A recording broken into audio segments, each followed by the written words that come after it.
All right, everybody, it's time to lay down for bed and listen to a story. It's time for the night chicken, and you don't want to miss that now, do you? I didn't think so.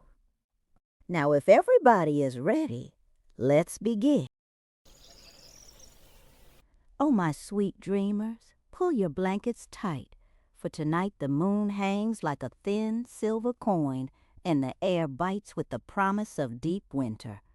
November 23rd was such a night, all quiet, sharp edges, and brittle frost.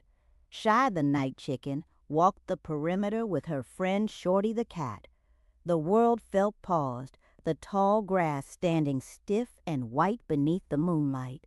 Shorty, whose gray fur was already fluffed up for warmth, whispered, "Everything is locked down, Shy.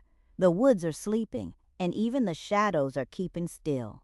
Shy nodded, her black feathers absorbing the cold, yet feeling surprisingly warm. She carried the night on her shoulders, not like a burden, but like a vast, silent cloak.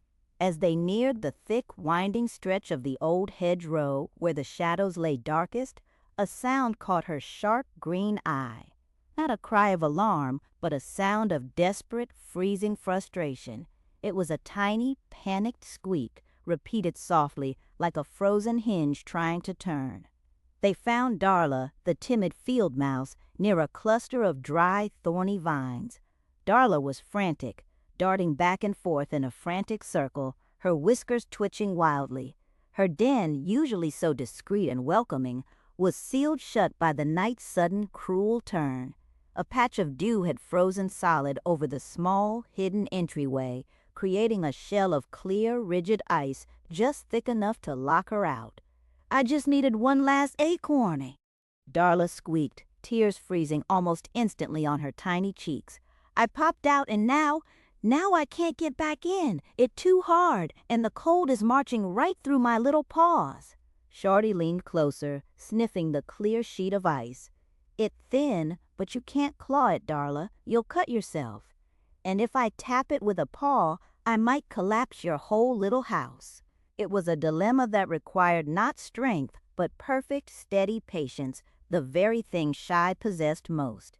The rescue couldn't be loud. A noise might draw the wrong kind of attention from creatures less kind than cats and chickens, like Larry the fox, who never slept. Shy lowered her sleek black head until her beak was inches from the icy seal. She didn't peck, she didn't push. Instead, she did something only the night chicken could do. She began to breathe. Slow, steady, warm puffs of air, directed with exquisite care at the very edges of the ice where it met the cold, dry dirt. She breathed her own life warmth onto the barrier, moving her head in a tiny, focused circle. Shorty watched, mesmerized by the sheer dedication of the act. The frozen dew, resisting at first, began to fog, then melt in microscopic rivers along its rim.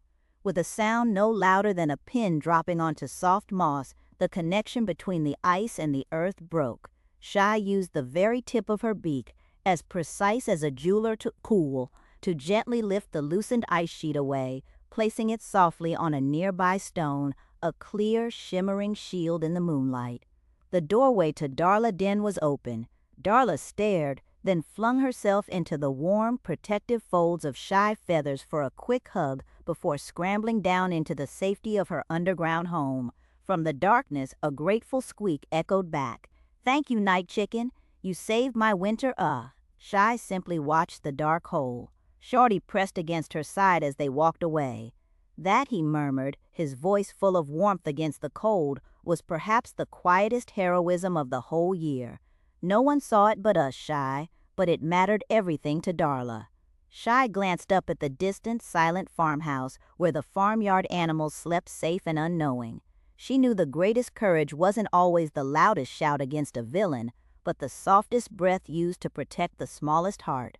And under the silver coin moon, the night chicken found a deep, satisfying warmth that had nothing to do with feathers and everything to do with the quiet, profound duty of protecting the little lights of the night. That's the end of tonight's story, and now comes my favorite part.